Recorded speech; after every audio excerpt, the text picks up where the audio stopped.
Welcome back to the Deep Dive. We're here to really dig into some of the most complex, sometimes agonizing stories, trying to get to the objective truth. And today, we're looking at a case that's just haunted Austin, Texas for decades. It's the 1991 quadruple homicide at the I Can't Believe It's Yogurt shop. Yeah, it's a case that's infamous not just for the crime itself, which was horrific, but for this incredibly long, twisted path to, well, some kind of resolution. Exactly. We're talking 34 years, wrongful convictions, major legal issues, and finally, science stepping in really in the last decade or so to unravel it. So our mission today is to unpack all of that. The investigation, where it went wrong, the legal battles, and how advanced forensics ultimately pointed to the truth. It's a really stark example of how investigations can fail, sometimes catastrophically, but also how they can eventually be corrected. Okay, let's set the scene. December 6th, 1991, Austin. It was a Friday night. Around 11 p.m. Central Time. Yeah. And the victims. It's just heartbreaking. 4 teenage girls. We have to remember their names. Absolutely. Amy Ayers, she was only 13, Sarah Harbison, 15, and then Eliza Thomas and Jennifer Harbison, both 17, they worked at the shop. Right, and Jennifer was Sarah's older sister. Eliza and Jennifer were closing up. Sarah and Amy were just there, waiting for a ride home together. Just a normal Friday night ending, supposed to be. Until it wasn't. The discovery came just before midnight. A patrol officer saw smoke, reported a fire at the yogurt shop. And when first responders arrived, it wasn't just a fire. No, it was, a truly horrific scene. Mass shooting, murder, evidence of rape, arson, femicide. It was clear the fire was set deliberately to destroy evidence. Suggesting a level of planning, not just panic. Definitely. An attempt to erase everything, everyone. Okay, let's dig into the mechanics of the crime itself, because the details suggest, like you said, planning and control. It's chilling. It really is. The investigators believed it started after a man asked to use the restroom, back near closing time. Okay. And the theory is he either hid back there or possibly jammed the back door so accomplices could get in later. Right, because there was that couple, wasn't there? Leaving just before 11, they saw two men inside, acting. Weirdly. Yeah, furtively, nervously. That definitely points towards maybe more than one person being involved. Coordination. And that coordination, that control, you see it in how the girls died. Tragically, yes. All four were shot in the head. The reports called it execution style. Which implies they were subdued first, positioned, maybe kneeling. Exactly. Not a chaotic struggle resulting in shots, but something methodical. And the weapons involved. That's interesting, too. What did they find there? Evidence pointed to two different guns being used. A .22 firearm and a .380 pistol. Two guns. Okay. But the final, fatal shots, the execution-style ones, those were all from a .22 caliber lead bullet. So multiple weapons possibly on scene. Fits with the idea of multiple attackers, maybe? It certainly strengthens that theory. Yeah. And then the state of the victims. It's incredibly disturbing. Tell us about that, the specific conditions. Well, Sarah, Eliza, and Jennifer, they were gagged and bound with their own underwear. Then, horrifically, they were severely burned in the fire, shot in the back of the The fire clearly meant to destroy any trace evidence. Fingerprints, fibers, DNA. Maximize destruction, absolutely. But Amy Ayers, the youngest, she was found separately. Her situation was a bit different. How so? Her body wasn't in the main charred area, but she did have very severe burns, second and even early third degree, over about 25–30% of her body. Okay. And something else. Yes, there was a sock-like cloth found tied around her neck, suggesting maybe an attempt at strangulation or further binding. And tragically, the details about her gunshot wounds. What about that? The initial shot, the execution-style one, actually missed her brain. It seems she was shot a second time, and that was the fatal wound. Wow. That speaks to a chilling determination. Not just killing, but making sure. Exactly. Cold, methodical. Yeah. Even when the first attempt failed. So you have this controlled scene, the bindings, the specific shots, the arson to destroy evidence. Right. All of it screamed organized to the initial APD detectives. They immediately thought, this wasn't done by kids. Their first assumption was adults. Experienced adults. People who knew how to commit crimes, control victims, and cover their tracks. They were quite firm on that early on. And that initial assumption, that bias almost, becomes really important later, doesn't it? Critically important. It shaped how they viewed early leads. But amidst all the destruction, they did collect something vital, even if they didn't know its full potential yet. Yes, absolutely crucial. They collected male DNA from a vaginal swab taken from one of the victims. The arson didn't destroy everything. No, that biological evidence survived. But, 1991, DNA technology was still developing, so this key piece of evidence just sat there for years. Waiting, while the investigation took some very different turns. Exactly. It's interesting how they handled immediate leads then. There was that 16-year-old kid caught nearby with a .22, right? Same caliber. Right. Just days later, he and 3 of his friends, none older than 17, Yeah. brought in and questioned. But dismissed quickly. Very quickly. Because the detectives were so locked into their experienced adult theory, they basically figured the kid was just trying to dodge a gun charge.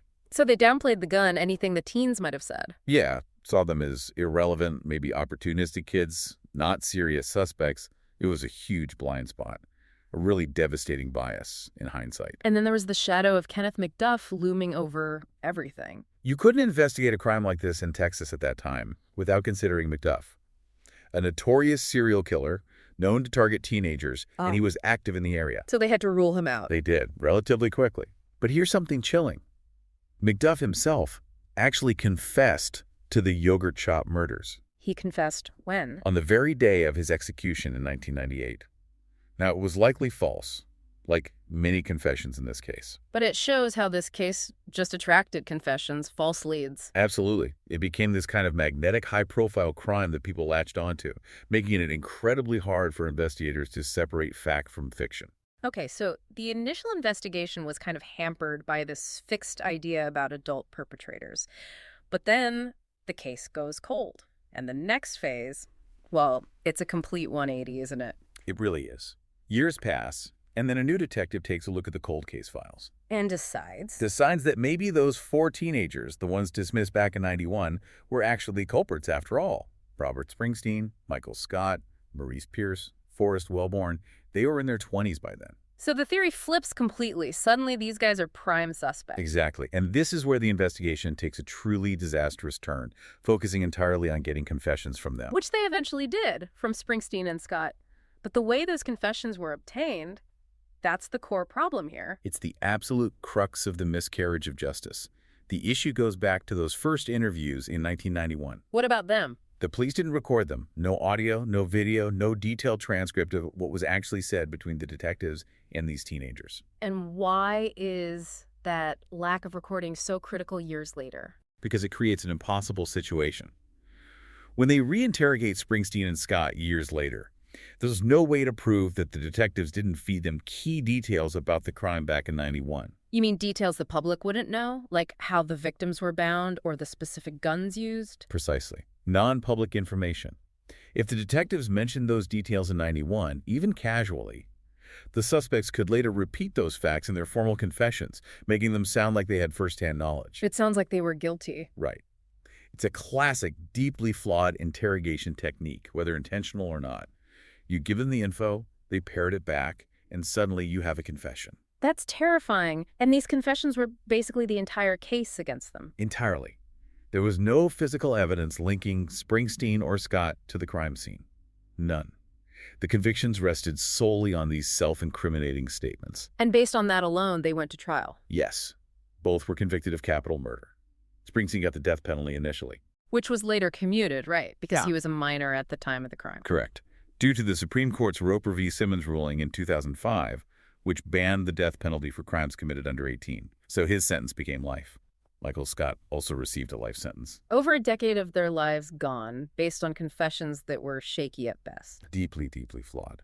And the personnel involved just adds another layer of concern. You're talking about Detective Hector Polanco. Yes, his involvement in these interrogations is a major red flag. Why specifically him? Did he have a history? He absolutely did. Polanco had been previously accused, quite strongly, of coercing false confessions in another very high-profile, notorious wrongful conviction case. Which one was that? The case of Christopher Ochoa and Richard Danziger. They were also exonerated after serving, I think, 13 years for a murder they didn't commit, largely based on confessions Polanco helped obtain. Wow, so a pattern. A documented pattern. And the Ochoa Danziger case had its own tragic postscript. Richard Danziger was assaulted in prison and suffered severe permanent brain damage. It just underscores the real-world consequences. This isn't just legal theory, it's people's lives being destroyed. Exactly. And allowing a detective with that kind of history to lead interrogations in another major capital case It's just astounding. It shows a systemic failure to learn from past mistakes. And it highlights the incredible danger of relying so heavily on confessions, right? Especially when you consider how many people confess to this crime. Over 50 people. The Austin police themselves admitted this, including Kenneth McDuff, as we mentioned. There was another confession in '92 from 2 Mexican nationals that was also quickly found to be false. So dozens of confessions floating around. That sheer volume should have screamed caution. It should have told investigators to distrust all confessions and rely solely on hard, physical evidence. Which they technically had. They had the DNA. The most reliable piece of evidence, pointing to an unknown male, was sitting right there. But they ignored it, choosing instead to build a case around these coerced narratives. It's just backward. An initial bias dismissing the teens, followed by an opposite bias clinging to confessions from those same individuals, obtained by a problematic detective, all while ignoring the science. A perfect storm for a miscarriage of justice. Okay, so Springsteen and Scott are convicted, imprisoned for years. But then the appeals process starts to gain traction, and science finally gets its say. Right. This is where the tide finally begins to turn. First, Springsteen's conviction was overturned in 2006.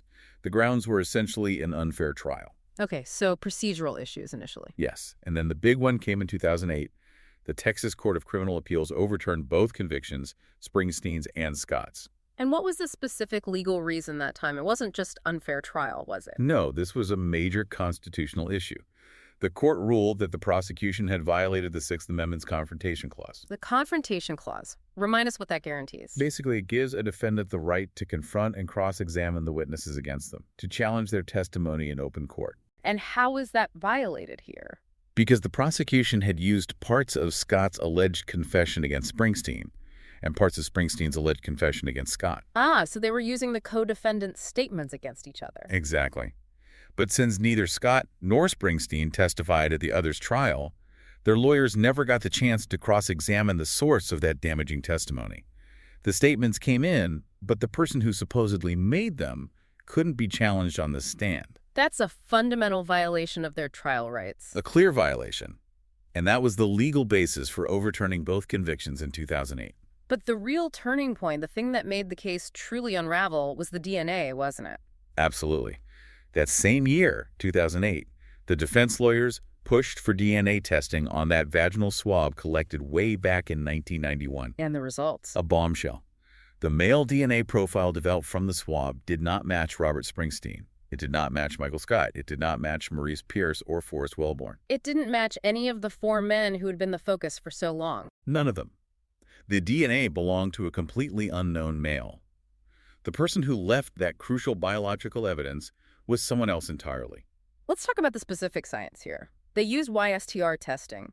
Why was that particular method so important? Okay, so standard DNA testing, STR analysis, looks at markers across all chromosomes, which is great, but when you have a mixed sample, like from a sexual assault, containing DNA from both the victim and the assailant, standard STR results can be really complex, sometimes hard to definitively separate. Right, it's like trying to hear one voice in a noisy room. That's a good analogy. YSTR testing gets around that. It focuses only on the Y chromosome, which is passed down almost unchanged from father to son. And since the female victim wouldn't have a Y chromosome. Exactly. The YSTR test isolates and profiles only the male DNA in the sample. It cuts through the victim's DNA noise and gives you a clear profile of the male contributor. And in this case, it confirmed.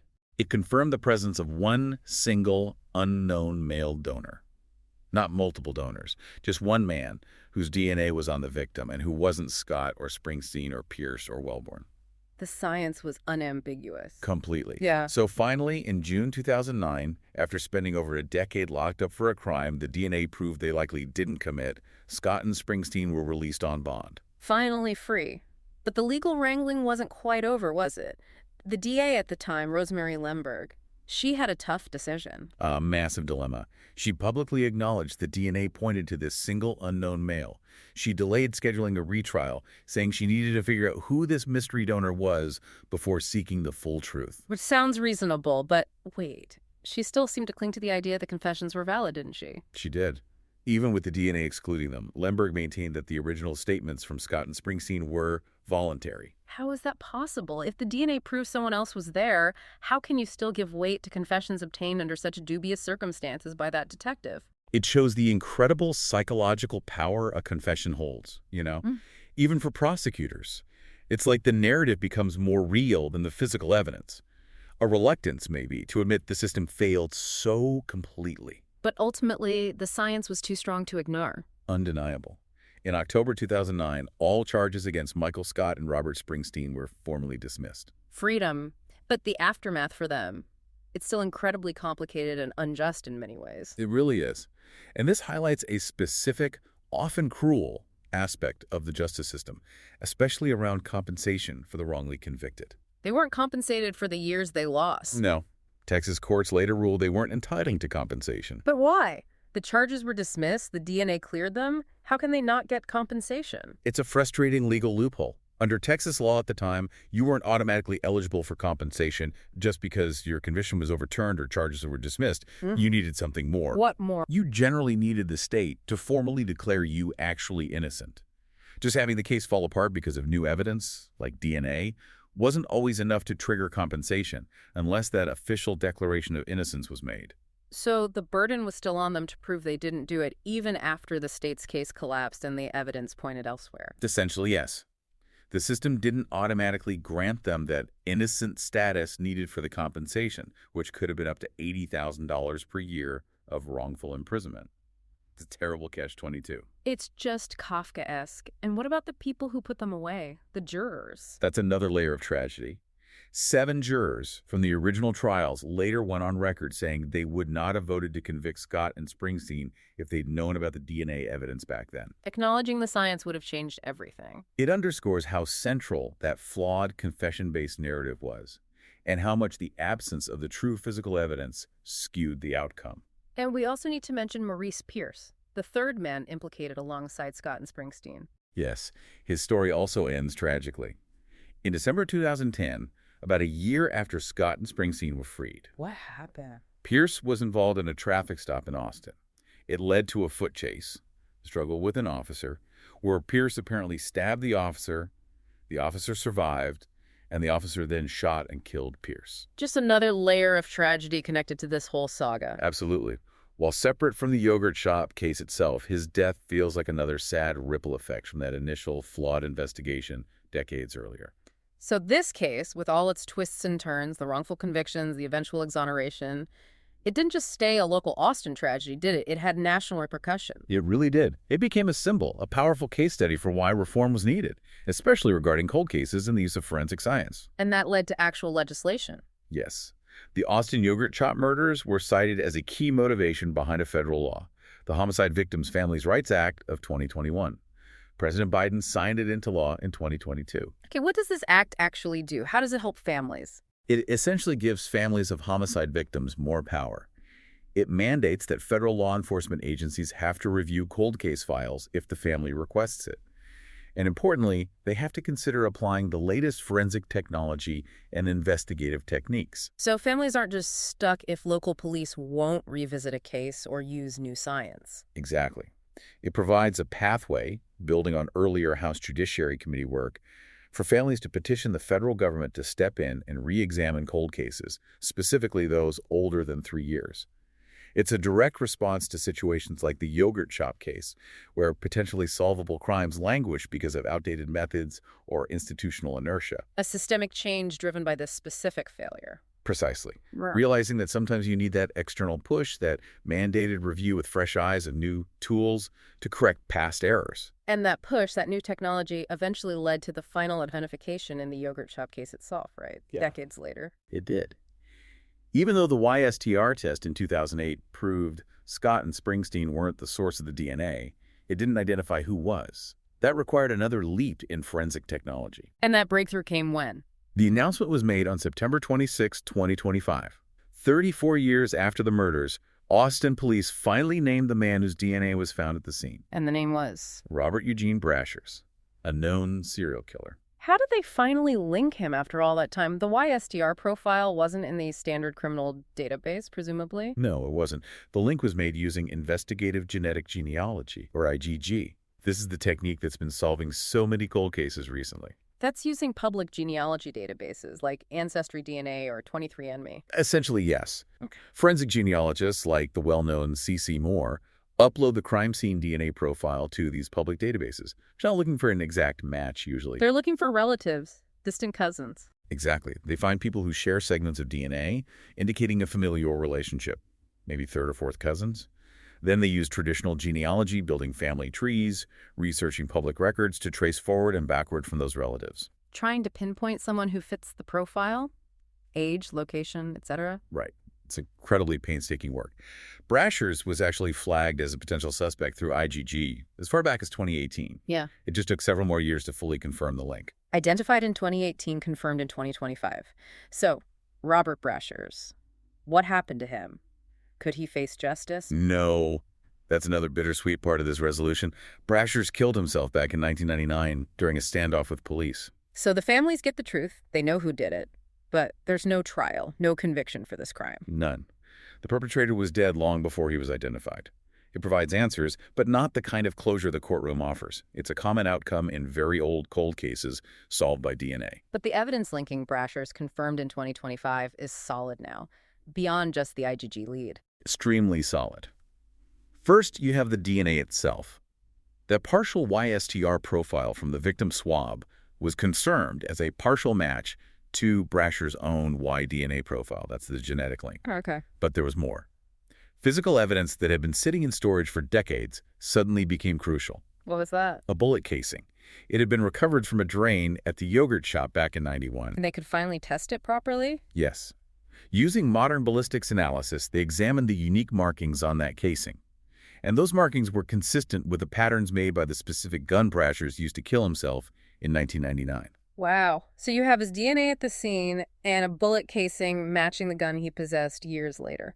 Two completely different types of forensic evidence, genetic and ballistic, both pointing directly at Robert Brasher's. It's about as conclusive as you can get without a confession or eyewitness. Which again throws the situation of Scott and Springsteen into sharp relief. Science has now definitively identified the perpetrator, someone completely unconnected to them. Absolutely. They're exonerated by the science multiple times over. No DNA link, no weapon link. And yet their fight for that official declaration of innocence, for restitution for those stolen years, continues. It does. Their lawyers remain hopeful, as the reports say. But it highlights that final frustrating gap between scientific certainty and full legal resolution and repair. Even with the killer identified, their struggle within the system isn't over. Looking back at this whole 34-year saga, it's just staggering, isn't it? The journey from that horrific night in 1991 to identifying Brasher's in 2025. It really is. And it serves as such a powerful, if painful, lesson about the dangers of relying on coerced confessions over objective scientific evidence. For years, the official story, the one that sent two men to prison, was based entirely on these shaky statements, while the real evidence, the DNA, sat waiting. Right. And it took those major advancements in science, first YSCR testing to isolate the unknown profile, then investigated genetic genealogy to finally put a name to that profile to correct the course. Science literally redefined the truth of what happened in that yogurt shop. It freed the innocent and eventually identified the guilty. It's a testament to the power of forensic science when it's allowed to speak, when it's prioritized over narrative or convenience or, frankly, investigator bias. We started with a crime scene deliberately set ablaze to destroy evidence. And we end with tiny, resilient pieces of evidence, DNA fragments, markings on a bullet casing that survived the fire and the passage of decades to ultimately reveal the truth. It's quite remarkable. It really is. Which leaves us with a final thought, something for you, our listeners, to mull over. Yeah, think about restorative justice in a case like this. The actual killer, Robert Brasher's, is long dead. He can't be punished or confronted. So what does justice look like now for the victims' families, knowing who did it but having no trial? And what does it mean for Robert Springsteen and Michael Scott? Science proved their innocence relative to the key evidence the perpetrator is known, yet they're still fighting for that formal legal acknowledgement for compensation for the years the system failed them. The physical evidence has finally spoken definitively. But does the legal and human resolution fully match that scientific certainty? It highlights that ongoing tension, doesn't it? between human fallibility, investigative pressures, legal definitions, and the cold, hard facts that science can uncover. A complex and sobering end to a very long search for truth. Thanks for joining us on the deep dive.